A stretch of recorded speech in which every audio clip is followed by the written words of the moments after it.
Thank you, Presiding Officer. I am pleased to have the opportunity to highlight in this chamber the issue of the need for a direct passenger and car ferry link between the UK and Scandinavia, an issue which has been of concern to me and campaigners for some time. At the outset, can I thank all the members who signed my motion, in particular those from the opposition benches, which has enabled me to bring the issue to the chamber. I am highlighting the issue here today because I feel we are missing a trick, both in attracting tourists with a high disposable income to Scotland and missing out on a direct transport link for Scottish exports from central Scotland and beyond. In recent years, we have seen the demise of historic direct passenger ferry routes between the UK and Scandinavia.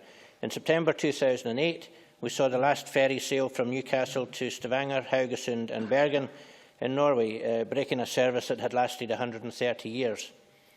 Then last year, DFDS announced that they had decided to withdraw the Harwich to Esbjerg, Denmark service, which in effect means there is now no direct passenger car ferry between the UK and Scandinavia.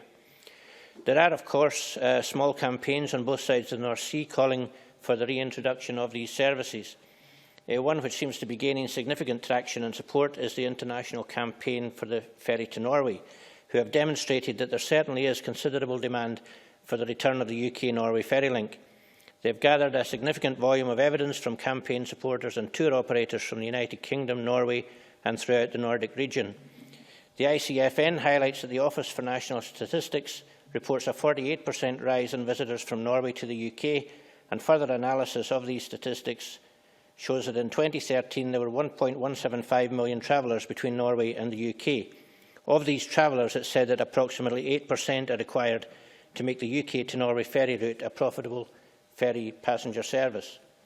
Now, that's all well and good. However, it clearly requires the will and investment from the private sector to make it happen, as there are, as always, state aid issues which hinder direct financial support from government.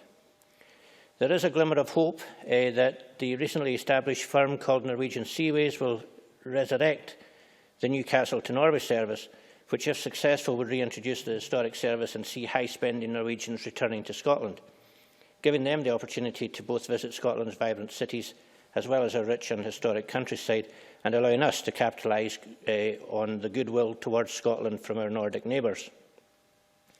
And let's not forget, the citizens of the Nordic countries are statistically some of the most frequent travellers in the world, with nearly 50% of their travels to a foreign country. The Scandinavian countries also have some of the highest per capita income, with Norway at the forefront with an average per capita income of over £42,000. Now, our tourist industry could do with some of that. There are, of course, legitimate commercial reasons for the previous services being withdrawn. DFDS's ferry service from Harwich to Esbjerg was abandoned in part due to high fuel costs, which we have seen in recent months is no longer the issue that it was.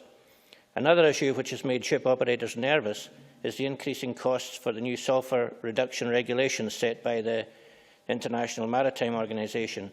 Ships now passing through an emission control area, which includes Northern European waters, must cut their sulphur emissions or face fines.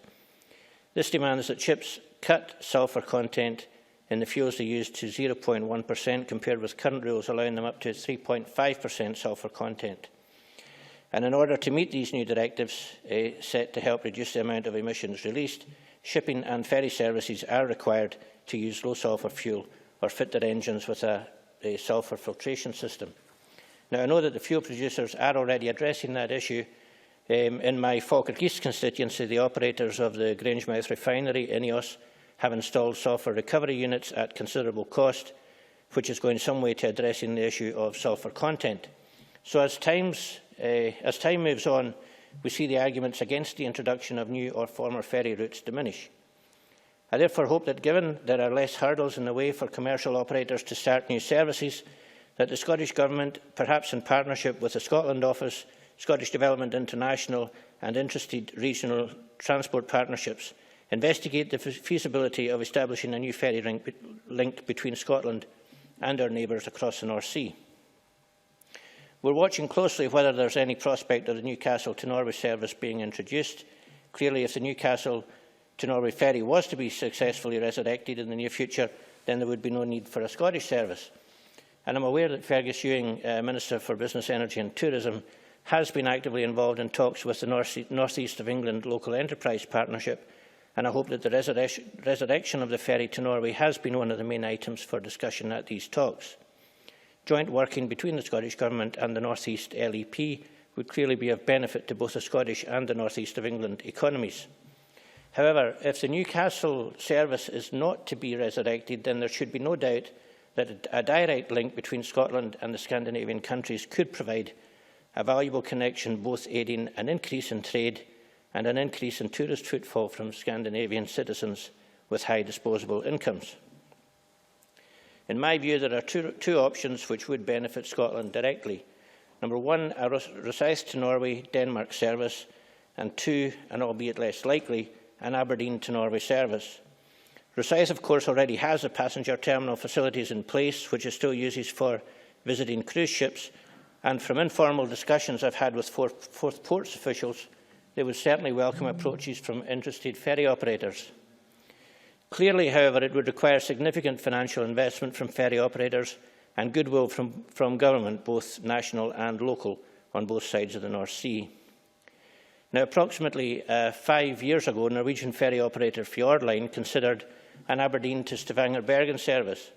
However, on checking recently with the CEO of Fjordline, Ingvald Fardal, he confirmed to me that the shipping company does not currently have any plans for establishing a new route from Stavanger to Aberdeen, with their priorities over the next few years being their existing 3 routes between Norway and Denmark and 1 route between Norway and Sweden. However, encouragingly, their evaluation is that there could be a market between the UK and Norway during 4 to 6 of the summer months. However, he cited that autumn, winter and early spring have limited potential, primarily due to increased competition from low-budget airlines such as Ryanair and Norwegian Air Shuttle. The other Scottish option from Rosyth to either Norway or Denmark, or a triangular route between all 3, would be a much more viable option.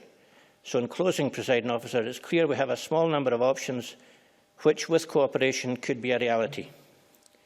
With the recent reduction in the cost of fuel, these options become even more realistic and not just part of a wish list.